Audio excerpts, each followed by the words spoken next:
Tom soutient la puissance de la passion gratuitement sur Utip en matant des pubs ou en faisant des petits dons. Tu peux aussi acheter mes BD auto-édités en ebook et des t-shirts et hoodies de la passion cosmique dans la boutique Chef Otaku. Tous les liens sont dans la description. Que la passion te guide. Ouais. Bonjour Gandalf. Sert à rien ces bestioles. Oh, des figurines. Bonjour, on se retrouve aujourd'hui pour le premier épisode de Road to Mangaka. Alors je te rappelle, qu'est-ce que c'est le délire? C'est, tu me suis moi, le chef, qui est le mangaka du futur, qui peut s'asseoir à la table d'Oda, de Toriyama et de Kishimoto et leur dire, les mecs, je vais vous montrer comment on fait. Non, j'exagère. Mais je peux au moins m'asseoir à la table de d'Hiromashima. Je pense que je peux m'asseoir à la table d'Hiromashima, voilà, sans prétention aucune. Où je vais réaliser un one-shot sous vos yeux et vous expliquer un peu le processus créatif derrière la création d'un manga, d'une histoire courte en manga.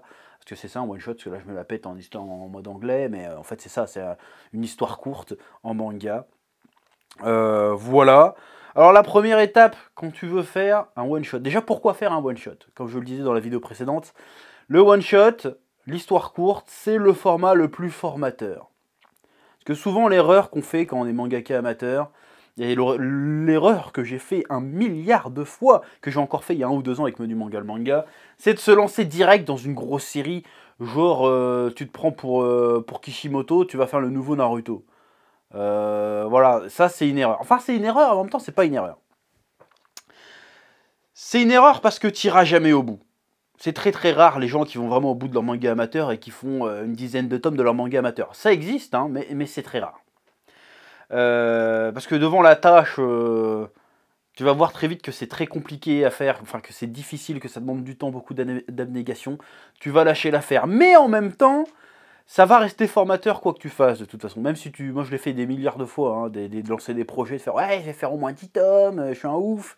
Et commence à faire des chapitres 1, chapitre 2. Je suis déjà arrivé jusqu'au chapitre 6 ou 7 d'un même projet. Et puis j'ai arrêté. Je crois que j'ai même fait un tome. J'ai déjà fait un tome entier. Et j'ai même commencé un tome 2. J'en parlerai dans une autre vidéo de ça. Je te montrerai les vieux dessins quand j'aurai mis la main dessus. Normalement je les ai encore. On parlera des très très vieux projets. C'est formateur. De toute façon, tu apprendras à dessiner en faisant des planches. C'est que de toute façon, le meilleur moyen d'apprendre à faire des planches, c'est de faire des planches. Tu veux devenir mangaka, fais des mangas. Tu veux devenir forgeron, forge. Tu veux devenir cuisinier, fais à bouffer. Voilà. Tu veux devenir une pute, suce des bites. Je sais pas pourquoi je suis parti en couille sur le dernier exemple. Mais voilà, c'est le truc. Donc voilà, pourquoi le one-shot? Parce que le one-shot, ça permet aussi d'éviter la frustration du truc pas fini. Il y a le côté pas échec. Au moins, si tu arrives à faire ton one-shot de, je sais pas moi, 15, 20, 30, 40, 50 pages, et que tu arrives au bout, tu pourras dire « j'ai réussi ». Et tu vas te sentir capable d'aller au bout de quelque chose, et tu pourras dire « voilà, ça c'est fini, j'y touche plus, j'ai fait une BD. Elle est terminée. Maintenant, je vais la montrer au monde. » Alors, ça sera pas parfait, évidemment, vu que ça sera certainement ta première. Ça sera jamais parfait de toute façon. Mais tu pourras être content de toi, tu pourras te dire « j'ai accompli quelque chose, j'ai fini une BD ». Ça y est, je suis un mangaka, je suis un BDiste, je suis tout ce que tu veux. Voilà, donc c'est pour ça que là, j'ai arrêté des conneries avec Menu Manga le manga. Même si un jour, je ferai Menu Manga le manga pour de vrai. Et est-ce que dans ma tête, je suis un génie, je peux écrire au moins 150 tomes. Non, j'exagère. Allez, 20. 20 tomes, c'est bien. De toute façon, les mangas sont trop longs de nos jours. 20 tomes, c'est bien. Donc, je vais faire un one-shot, comme je le disais, qui va se dérouler dans l'univers de Menu Manga le manga, parce qu'il y a un vrai univers dans Menu Manga le manga. Je pense que je développerai un jour comment créer un univers et comment l'univers de Menu Manga le manga s'articule. L'univers de Menu Manga en général, que dans les vidéos Menu Manga, t'as bien remarqué qu'il y avait des personnages récurrents, il y avait des gimmicks, il y avait des trucs, il y avait même des petites histoires de fiction. Voilà, donc ce qui va se passer dans Menu Manga le manga dans ce one-shot est canon à l'univers Menu Manga. Tu te poses pas la question, mais je te le dis quand même. Donc voilà pourquoi j'ai fait un one-shot, c'est ce que je viens de t'expliquer, pour pouvoir dire j'ai fini une histoire, et parce qu'en plus j'ai pas le poids du temps pour me lancer dans un vrai manga en dessinant tout seul. En tout cas pas gratuitement. Si encore derrière on me palpait du pognon pour faire le manga, je dis pas, mais là je peux pas me permettre de faire un manga tout seul comme ça. Mais je peux faire un petit one-shot comme ça, en hobby, et en faire des petites vidéos pour partager ça avec toi. L'histoire de ce one-shot, je vais pas te détailler l'histoire de ce one-shot en détail, parce que quand même, il faut que tu aies la surprise quand tu le liras, quand il sera terminé. C'est un one-shot qui se passe dans l'univers de Menu Manga le Manga, mais qui se passe dans le passé de Menu Manga le Manga. J'ai envie de raconter la rencontre entre Kirby, le fameux Kirby qui est là-haut. Je sais pas si tu le vois. Le Kirby alcoolique qui suce des nœuds et qui est hideux. Entre la rencontre entre Kirby, le chef et le petit chef. Voilà, comment se sont-ils rencontrés? Comment, pourquoi, mais où est donc Ornicar? Et tout ça, j'aimerais bien le faire en 40-45 pages. Voilà, parce qu'il va y avoir de la bagarre, va y avoir de l'émotion. Voilà, avec Menu Manga le Manga, tu vas ressentir des choses. Tu vas ressentir la passion dans tous ces aspects. Moi, si un jour je fais vraiment le vrai Menu Manga le Manga, il y a des moments où tu vas chialer. Je préfère te le dire, parce que je suis un génie, encore une fois. Et que ça va être palpitant. Alors, les difficultés qu'on rencontre quand on écrit un one-shot, et c'est ça qui est compliqué, c'est pour ça que j'ai jamais vraiment fait de one-shot dans ma life, de jeune mangaka amateur avec des rêves plein la tête et plein d'ambition, c'est parce que c'est compliqué d'essayer d'introduire un concept, un univers, des personnages en seulement 50 pages de manga. En 50 pages de comics ou en 50 pages de BD, ça marche mieux parce que c'est des formats où il y a beaucoup plus de cases, beaucoup plus de dialogues, c'est des récits beaucoup plus denses.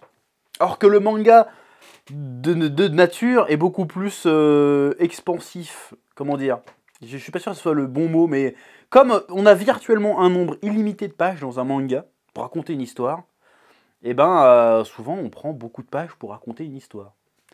Voilà, cette phrase était super redondante, mais t'as compris ce que je voulais dire. Genre Naruto, voilà, ça fait plus de 70 tomes Naruto, tu vois. Alors que des bandes dessinées qui font 70 tomes pour raconter leur histoire, voilà, tu prends un tome d'Astérix, c'est 50-60 pages. Voilà, tu prends un tome de Naruto, encore une fois, bah, c'est 150, 200, 250, voire 300 des fois. C'est parce que le format est différent, la manière de raconter est différente. Et c'est pour ça que je trouve extrêmement compliqué de faire des one-shots. En tout cas pour moi, parce que j'ai toujours besoin, quand je raconte une histoire, de prendre le temps de bien poser les personnages, les univers, avant d'attaquer les péripéties, tout ça. Donc c'est un peu compliqué pour moi de faire un one-shot. Mais je vais le faire, parce que maintenant j'ai un peu plus d'expérience, j'ai écrit un comics.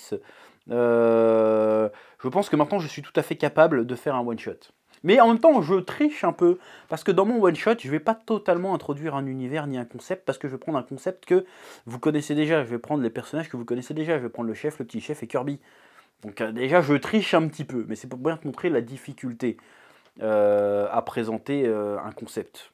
D'ailleurs, One Piece, avant, il y a eu un concept, ça s'appelait, je ne sais plus comment, Treasure quelque chose, où tu avais le prototype de Luffy et de Nami, qui combattait aussi Baggy le Clown, si je dis pas de conneries. Voilà, avant Dragon Ball, tu as eu un one-shot qui s'appelait Dragon Boy, qui reprenait un peu le concept de Sangoku, tout ça, sauf que c'était à la place d'une queue de singe, c'était des ailes de dragon. Donc tu as toujours un one-shot avant les grosses histoires. Donc déjà, le one-shot, c'est bien le truc, parce que déjà au Japon, tu as tout le format de concours, tout ça, c'est souvent des one-shots, des pilotes, tout ça, qui font à peu près 60 pages, si je dis pas de conneries, ou 45 pages, je sais plus. Bah, lis Bakuman, tu verras bien. Voilà. Donc oui, je pars un peu dans tous les sens, mais ce que je voulais dire, c'est que la difficulté dans One Shot, c'est de raconter une histoire dans un nombre fini de pages, surtout quand on a l'habitude de lire du manga ou de dessiner du manga. C'est un concept, tu as un nombre fini de pages pour raconter une histoire, donc c'est très limité, donc il faut que tu compartimentes les différentes parties de l'histoire. Ah, t'as le début, t'as le milieu, le fin, t'as les péripéties, l'élément perturbateur, toutes ces conneries. Je pense que je vais pas t'apprendre ça, je pense que bon, tout le monde a à peu près le b.a.-ba de comment on articule une histoire. Mais il faut réussir à faire ça dans un minimum de pages pour pouvoir raconter un maximum de choses dans un minimum de place. Ouais, je fais des phrases redondantes, mais t'as compris ce que je voulais dire. Donc c'est là la difficulté. Et pour pallier à cette difficulté, bon déjà, il faut écrire son scénario. Sauf ce que je ne vais pas faire sur ce coup-là. Parce que je suis un génie. Donc je ne vais pas écrire le scénario. En revanche, je vais faire un storyboard. Je vais faire un storyboard et ça va être l'étape peut-être la plus importante avant de se lancer. Alors évidemment, il faut que tu trouves tes thèmes dans ton histoire, de quoi tu veux parler. Là, je t'ai raconté l'histoire que moi je voulais faire. Je vais faire la rencontre entre Kirby et le chef et le petit chef. Comment ils sont arrivés ensemble, pourquoi, comment, qu'est-ce qu'il faisait le chef avant Manu Manga, tout ça par exemple. Voilà, ça va être mon sujet. Et toi, il va falloir que tu trouves ton sujet aussi. Et que tu trouves une problématique. Voilà, il va falloir une difficulté que les personnages vont devoir résoudre avant la fin de l'histoire et qu'à la fin, t'en tires à la limite une petite morale, un petit message, et qu'à la fin, tu choisisses de faire une fin fermée, comme quoi tu dis tu feras pas de suite, cette histoire-là est finie. Soit tu fais une fin ouverte pour commencer une autre histoire après par derrière, mais on va faire, on reste dans cette logique de, voilà, on se prend 40 pages, 45 pages, 50 pages, on fait une histoire, à la fin elle est fermée, l'histoire est finie, la boucle est bouclée, on peut faire une suite si on veut quelque part après, mais on peut aussi s'arrêter là, l'histoire se suffit en elle-même. Voilà, c'est ça le délire. Donc déjà tu trouves ton histoire, tu trouves ton sujet, tu trouves tes personnages, et après tu essayes d'articuler ça dans un storyboard pour que ça tienne le nombre de pages que tu veux que ça tienne. Mais le storyboard, on va pas l'aborder aujourd'hui, ça sera je pense la prochaine vidéo, on parlera un peu du storyboard. Voilà. Donc je te résume un peu le délire, un one shot de 45 pages, bon après je pourrais déborder parce que c'est moi qui décide finalement combien de pages je fais. Un one shot de 45 pages, la rencontre entre Chef et Kirby. Va falloir essayer de caser le début, l'introduction, péripéties, climax, conclusion en 45 pages. Et là, ça va être compliqué. Voilà, donc je vais te raconter ça dans la prochaine vidéo, on parlera un peu du storyboard. Ouais, ou d'autres choses. Si jamais en voyant cette vidéo, il y a d'autres questions qui vous viennent, d'autres sujets que vous voulez que j'aborde, vous me le dites. Voilà. Et au moins, à la prochaine vidéo, on commencera à voir un peu de dessin. Comme ça, au moins, on pourra dire, ouais, c'est bon, il fait un manga, mais il fait pas qu'ouvrir sa gueule devant sa caméra. Il fait quelque chose. Voilà, sur ce, à bientôt. Ouais, et que la passion te guide, encore une fois. Eh oh, tu vas pas te barrer comme ça, hein? Tu vas laisser un pouce bleu? Un petit pouce bleu, hein? Puis tu regardes aussi les autres vidéos? Parce que voilà, tu t'abonnes? Ouais? Ouais.